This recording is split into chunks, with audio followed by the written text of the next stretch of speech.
Good morning mga kadapol. Umaga na naman. Wala siguro pasok estudyante. Lakas ang ulan, baka may bagyo ata. Yan yung sa labas, umuulan. Yan yung mga kadapol, oh. Umuulan.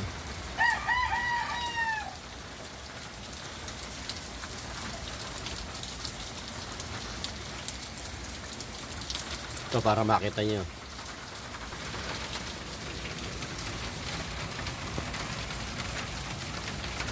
Yan, umuulan mga kadapol.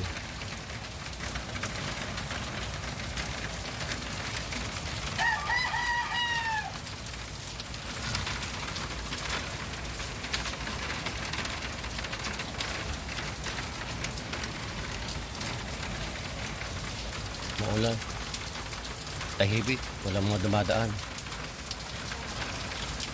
wala siguro pasok, kaya siguro kanina pa ako nandito. Yan, meron isang kariton, titinda ng gulay. Yan lang, mula na yan pa lang ang nakikita ko. Ayan, meron yung isa, siguro mga sa trabaho yan, mga pasok.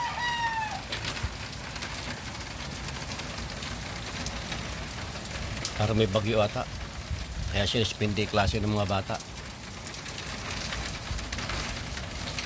Sige mga kadapol, mamaya uli medyo obserbahan natin kung magkakaroon ng pasok. Good morning uli.